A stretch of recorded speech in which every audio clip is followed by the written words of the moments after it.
Is the sheriff of Jackson County, Gary Schuette. Hi, Gary.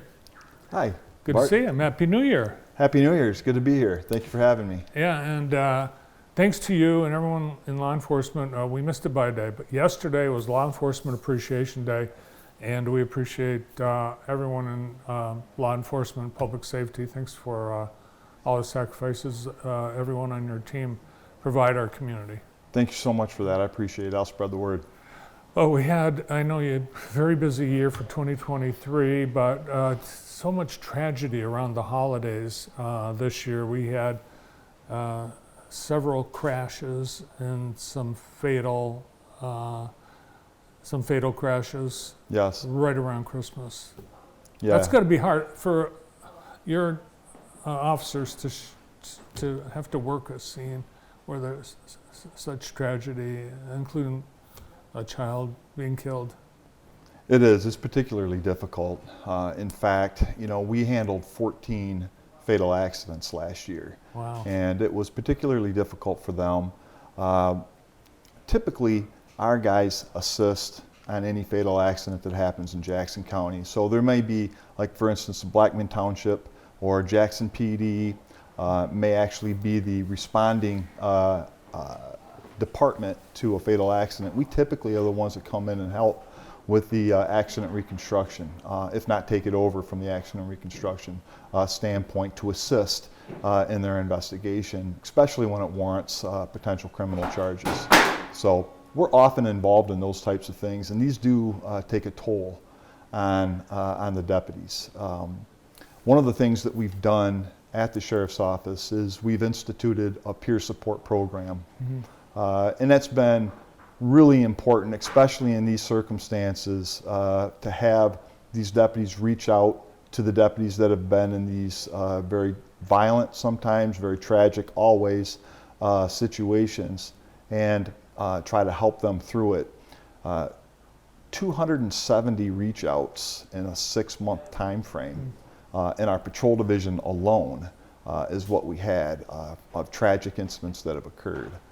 Through that, we've made multiple referrals for additional counseling, and we're all trying to keep our mental health intact. It's a huge issue right now, especially in law enforcement. There's been a lot of added pressure in law enforcement in particular, and it's critical that we take care of the people that take care of us. Yeah, in fact, it's amazing the number of tragedies you have to get called to, and just someone dying a natural death in their home, you're there, and it's terrible. But you guys see it every day. I will tell you this: it's a happening that occurs at least 2 or 3 times a week. That we're either involved in a tragic, violent death, like what we're talking about with the fatal accidents, or even the homicides. But when we're talking about the folks that pass away in their home, natural causes, different things like that, that also requires a police response. It is difficult, and we have them frequently. I prepare a report for the county Board of Commissioners once a week, and I highlight in there every time that we do a death investigation, and it's at least 2 times a week, more frequently than that even. So, plus the notification process. It's got to be awful. It is particularly difficult, and you can't understand it. I can't put it into words to help folks understand it when you have to tell a person that a loved one has passed away and be that first notification of such a tragic incident. It's life-changing. Well, let's hope 2024 is a much safer year for Jackson County. Drive safely. This is what I do, because I imagine I have a family member that's in the car that's coming toward me or behind me that's going too slow or too fast, and that's the best way to drive, as if your family is in the other car. That's exactly right. One other thing that's really important, and I just received this information here within the last few weeks, is that Jackson County is one of the lowest in the state for utilization of seatbelts. No kidding. Yes. Wow. And I was very disappointed in that, and this is the first time I've had an opportunity to speak about it publicly. I intend on putting it out on our Facebook page and other social media.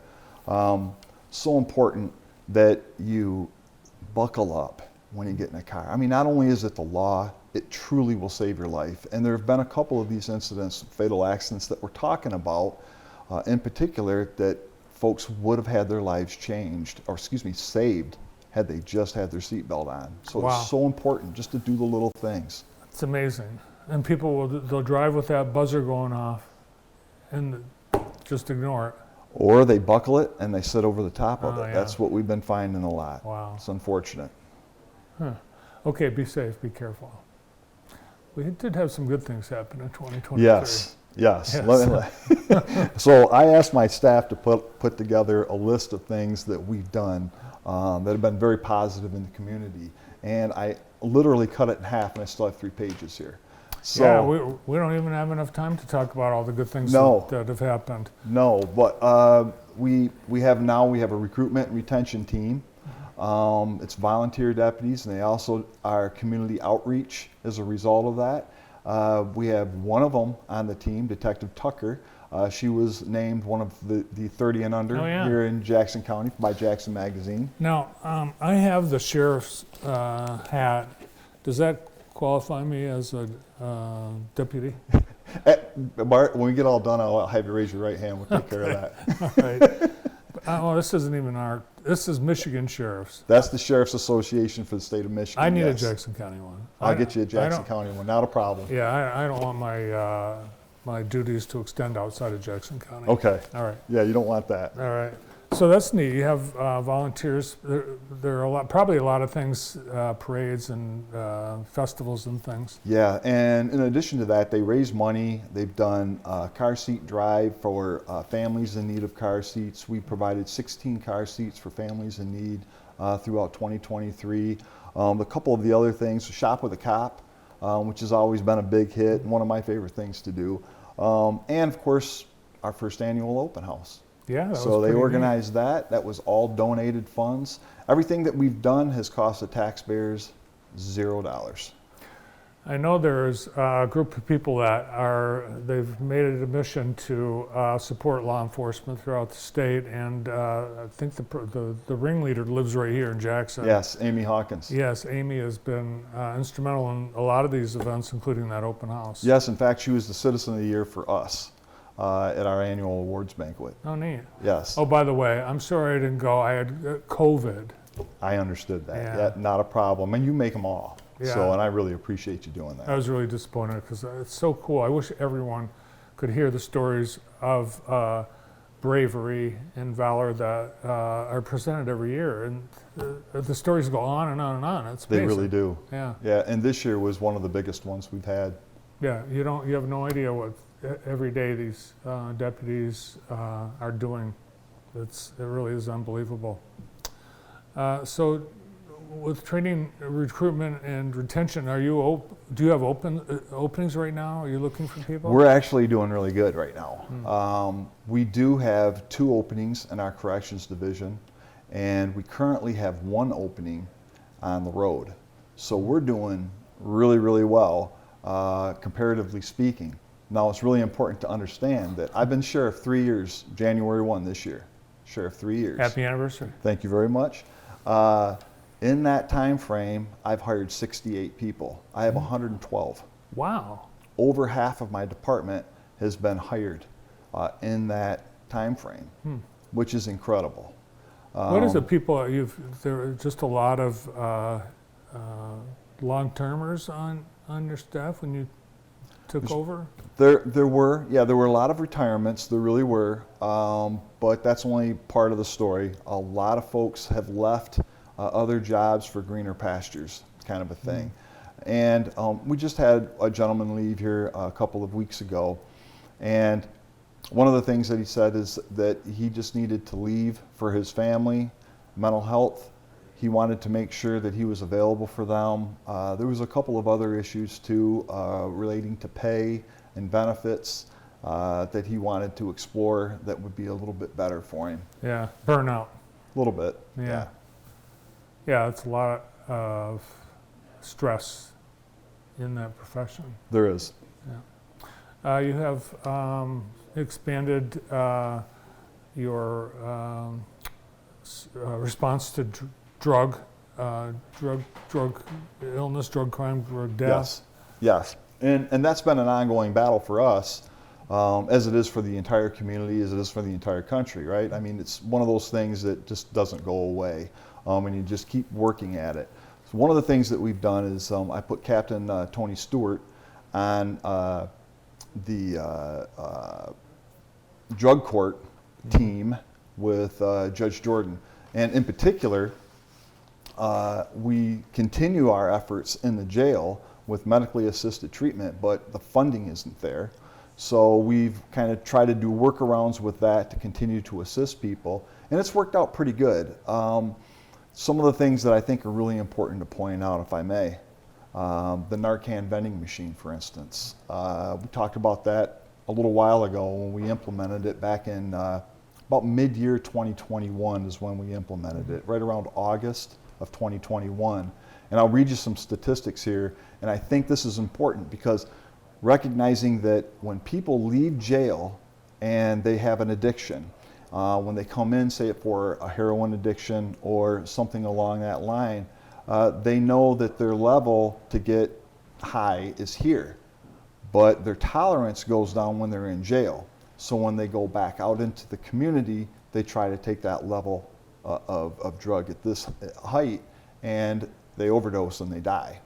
And in recognizing that, we put a Narcan vending machine in our jail lobby. So when they walk out, they're encouraged to go to that vending machine and take the Narcan with them.